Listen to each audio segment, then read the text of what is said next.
Sisobola kuba kati neetaaga njagala kwenenya. Sisobola kuba byantuusizaako bingi sembonye ebonedde buwe nga n'ekyokulya kyennyini otuuka okikuba osiitaana. Bigambo ki by'olina eri abo abasumba bozze ng'ovumirira amannya gaabwe? Nze ndi lwadde beetondera, ndi lwadde basinkana mbeetondere mbutula kuba siina atandika lwa basinkana era senga nfuna omuntu n'abansinkanya ndi lwadde beetondera bye nnakola. Abadde akuwa ssente mmeka okuvumirira abasumba bano?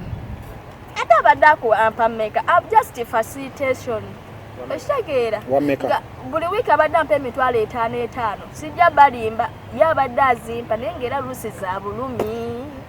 ng'era ozisayininga wali era ajja kujjayo ebitabo mbadde muwa ssente zizino abadde asayininga wano yes abadde azimpa era buli wiiki naye ebintu byeyeyamanze sajja kulya wuwe sajja kusayininga facilitation nange najja kutandika bulamu bwange ekitegeera bo bayamba nabo balina abantu be bayamba balina be bakwata ku mikono ng'ate nasizira famire zaabwe ng'ate bo bayamba ne batuukiriza abo bavumirira ye omutuukirivu ye lwaki ye tayamba abantu omutuukirivu ennyo lwaki tasasula ashoka ate bavumirira ate nga bebasasula. Ogambye wagende wuwe n'ebirooto oba oliawo birooto ki ebyo walina ng'oggyeko ye bye yabadde akuwanga akupangisiriza ennyumba n'emmere? Anti kati ye byava mu kamwa ke byava mu kamwa ke nga ŋŋamba owonya obwavu ŋŋenda kulongosa eriiso ligali eryamulemererwa ŋŋenda kulabirira nkujja embwavu nkukoleki nkukolera bizinesi n'ennyumba yennyini ovudde mu bupangisa ŋŋenda kuteekawa ennyumba etali mpangise kyatuuka ekiseera n'ennyumba eyo yennyini n'aginjijamu essaawa ya leero nsula mu Lusanja gye yapangisiza emyezi giweddeko takyayagala kukolaki kugisasula kati nze ndese mu bbanga ntandikiddewa ng'ate ebintu bino yabinyingizaamu ntandikiddewa sigadde bannange nzize mu bannamawulire n'ensi yonna sababu yambi olw'ensonga tuvumirira nnyo abantu nga batutuma butumu nga tumanyi tugenda kujjayo birungi byokka naye bannange bigaanye nenjo saa zino bammanja abaana bange nze maama nze taata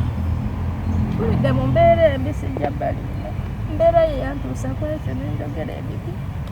naye sababu yambi olw'ensonga kyebye nali nsuubira siina kyenfunyeko yadde ekikale ekiringa kyakozeewo okwo nti kyakulya naye nsuubira we banamuyita baba mubuuza ajja kugamba mbadde mbawa ekyokulya nabawa enju eyo nze si ye solution yange eyali endeese ewuwe omuntu okuwa ekyokulya batakuyambye olw'ensonga ajja kugamba muggyeeyo ebitabo babadde kubanga buli we tubadde ntujayo ssente obadde olina osayininga wali nze si kyekyali kindese ku B5 kulya kuba nange waba mpadde capital nsobola okweriisa nsobola olabirira banange nsobola okwolabirira buli kimu nga tampadde entandikwa buli kimu omukyayisizza abantu kuba abantu bankyawa olw'okwogera ku mugenzi kuba sisuubira nti nno mba nsigadde nange kyekimu ate nga tonyambye bo bayamba nabo balina abantu be bayamba balina be bakwata ku mikono ng'ate nasizira famire zaabwe ng'ate bo bayamba ne batuukiriza abo bavumirira ye omutuukirivu ye lwaki ye tayamba abantu omutuukirivu ennyo lwaki tasasula ashoka ate bavumirira ate nga bebasasula. Ogambye wagende wuwe n'ebirooto oba oliawo birooto ki ebyo walina ng'oggyeko ye bye yabadde akuwanga akupangisiriza ennyumba n'emmere? Anti kati ye byava mu kamwa ke byava mu kamwa ke nga ŋŋamba owonya obwavu ŋŋenda kulongosa eriiso ligali eryamulemererwa ŋŋenda kulabirira nkujja embwavu nkukoleki nkukolera bizinesi n'ennyumba yennyini ovudde mu bupangisa ŋŋenda kuteekawa ennyumba etali mpangise kyatuuka ekiseera n'ennyumba eyo yennyini n'aginjijamu essaawa ya leero nsula mu Lusanja gye yapangisiza emyezi giweddeko takyayagala kukolaki kugisasula kati nze ndese mu bbanga ntandikiddewa ng'ate ebintu bino yabinyingizaamu ntandikiddewa kyokka ate n'abasuula mu bbanga tayagala kuddamu kumanya ye omutuukirivu ye owaaya tali nabbi wa bulimba agamba nti munabbi wa bulimba yeye mutuukirivu yagamba okunnongeesa eriiso walayi liirino okitegeera talinnongoosanga wadde okumba kapito wemba walayi nnimba mwandirabidde ku liiso waaba ow'amazima ennyo ye nga lwaki teyatuukiriza ng'ate nze namuyamba nnyo namuviirayo mu kaseera akazibu ye ke yali alimu kuba bali erinnya lye litandise okwonooneka nze yavaayo mu katambi n'enkola kinemuyamba mwogerere ye lwaki wemba navaayo okwogera nemuyamba lwaki ye teyayamba abantu ye omutuukirivu ayamba abantu naye akyuseeka alekera ovumirira banne kunkwata ne banteeka mu kkomera ebbanga lyemaze nga nkolagana nabo kuba wali nali nafuulawo waka era nga tuyitawo waddadi nali suubirawo buzibu bwonna.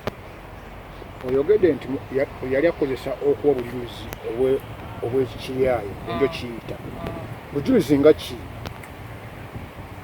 Obujulizi obwo waaliwo omukazi lumu yagamba Pastor Yiga yamuzaalamu omwana naye ng'omukazi oyo baali bamuyita ayina embabazi nga tajja Pastor Yiga mu makomera. Kaakati kyenava nkubira Pastor Yiga ne mugamba Pastor Yiga mbadde njagala bwe kiba nga kituufu gwe wazaala mwayina embabazi mbadde njagala muve mu byokwesiba mutuule ku mmeeza muteese omukazi omuwa obuyambi muve mu kkomera. Nambuuza mama Bridget osobola okulaba Pastor Yiga osobola olaba ayina embabazi n'omuleeta ne tuteesa ne mugamba nsobola ne nkwata ayina embabazi ne mutwala ne bateesa ne Pastor Yiga. Byesaamanya kuba natuuka ewa Pastor Yiga naye banzigalira ebweru n'ayina embabazi ne bateesa bwe baamaliriza kuba ayina embabazi yangamba saagala omanye buziina bwange lwaki mbadde esiba Pastor Yiga gwe bbeere ebweru nze nteese ne Pastor Yiga. Bwe baamala oteesa ne nnyingira ne bampita nange byesaamanya nti oba bateesa kino oba ki kati awo wakati saamanya oba yali amuwaayiriza buwaayiriza oba omwana yali wuwe ekyo kyesaamanya. Pastor Yiga olwamala yatutega kamera n'atusindika ku buvidiyo ku TikTok buli mukutu n'atusindikako tibaba n'abakazi abayaaye bulijjo abasibako muki omwana. Kati Waswa n'atukubira essimu yo Waswa akola ku by'amateeka nze n'ayina embabazi n'atugamba mujje mugambe nti Pastor Yiga yabatwalidde ku mmundu okwogera afe ne twogera ebyo kati bwe bujulizi bwenkugamba obupangirire kuba teyatutwalira ku mmundu twagenda twagadde. Wiiki covid yali tannajja ng'atuwayo emitwalo 10 kati covid we yajja n'asala abadde atuwa emitwalo 5 omwezi atuwa emitwalo 2 buli omwezi yali atuwa emitwalo 4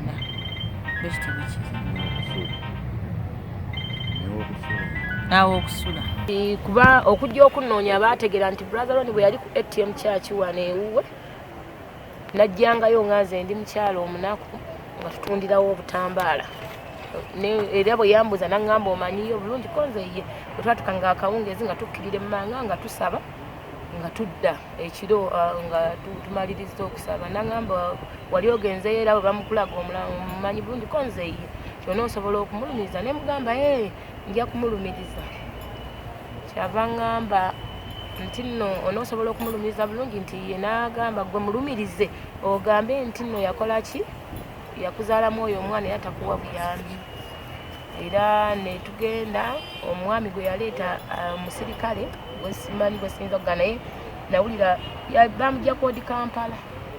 n'omwami omu ye yajja okutujjako ebyo byonna okulumiriza brother Ronnie abeera ku kyaki bamuyita Waswa ye yajja paka ewaffe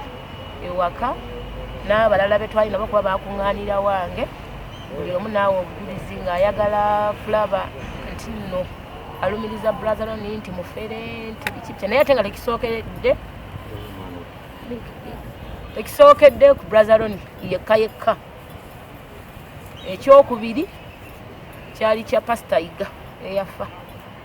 fe abadde atukozesa mu ngeri ng'eyo si ku brother Ronnie yekka. Owookusatu Pastor Siraje naye yali atututteko era naye tumulumirize mu nsonga eyo nga fe atuwa ssente n'agamba mwe mukole bwe mutyo nga bwe byemba mbagambye nze nja kubawa ssente atalina nnyumba nja kumuzimbira ffe nga tulowooza nti era osanga kyekituufu kuba eriyo n'abalala atali nze nzekka be tuba tugenda nabo nga waliwo omukyala bwe yabadde asibye yabadde ng'atutwala eyo okumusisinkana n'atutwalayo n'agamba mujje waliwo ddiiru abaagaza kino oyo gwe yasibye mama Bridget alamubaana ayina siriimu era yayita ffe bwe kyatuuka ku kya Pastor Siraje era n'atuyita ne ku kya brother Ronnie n'atuyita abadde atukozesa bwatyo kati buno mu covid yali atugambye tuwa ssente naye tazituwadde bw'atyo bw'alumiriza bw'ayingirira basumba banne era ffe tuvulumiriza kuba si mulundi gumu seebiri. Brother Ronnie yakitegeerako nti wagamba nti mu bujulizi obw'obulimba mbu yazaala omwana oyo.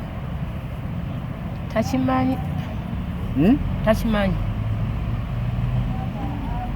kuba simusisinkanangako simulabangako. Byonna bye twogera eby'okuvumiriza erinnya lya Brother Ronnie byaliwo ddi? Mu gwa 10/20. Nkola emirimu gyange bwayiise bayitawo kamalimali. Kati waliwo omukyala eyajja nnoonya n'aŋŋamba Pastor Ssenyonga akwetaaga akuyita.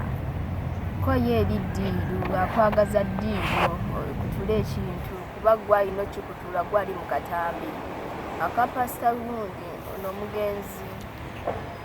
Pastor Iga. Kati nange lisaali mubi akatambi ako kaali wali wakola ki mu katambi? Mu katambi nazanyanga ekyobuzibu ewa Pastor Iga. Kati ngende ewa Pastor Ssenyonga ne musinka naye ne twogera ne tukola meeting nanguuza yegwe maze nekufuna ali mu katambi ne mugamba ye n'aŋŋamba kati omanyi kyogenda okukola njagala oyogere nga bye wakola mu katambi ng'ekyobuzibu. Onze ye nkisobola. Kati nenkola ki n'aŋŋamba naye ne mugamba naye obulamu bwange tebube matiga n'aŋŋamba togenda kuba matiga ngenda kuteekako security kuwe n'enju ngenda kulongoosa eriiso ngenda kuwa bizinesi.